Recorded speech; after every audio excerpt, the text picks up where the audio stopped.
Le gouvernement du Nigeria injectera 1,1 milliard de dollars dans son économie pour essayer de sortir de la récession.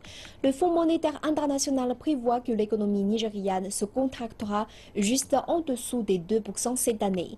Le Nigeria a enregistré une contraction de 2,1% le deuxième trimestre de cette année, glissant officiellement vers la récession suite à une baisse de 0,4% le premier trimestre.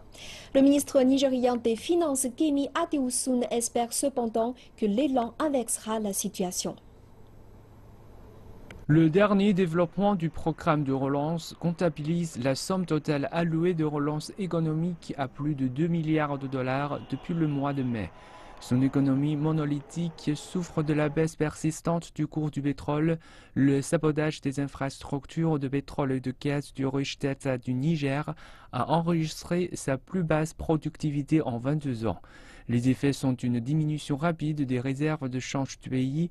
Le Naira est depuis en chute libre.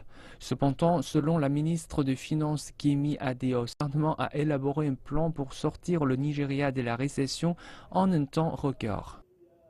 Nous avons un plan stratégique de sortie de la récession pour que l'argent tombe dans les poches des Nigérians.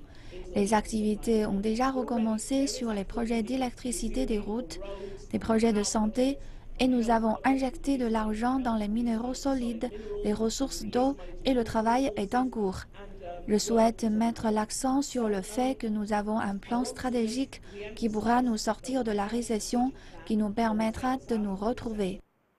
Le Nigeria possède le budget le plus ambitieux de l'histoire, 30 milliards.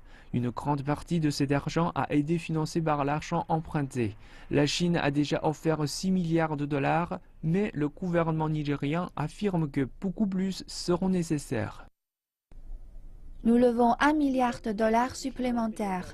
Il y a 2 semaines, nous avons approuvé l'important programme d'emprunt externe.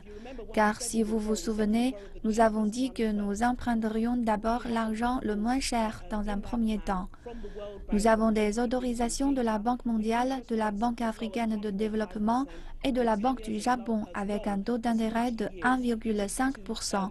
Et nous avons 10 ou 40 ans pour intervenir dans des domaines spécifiques.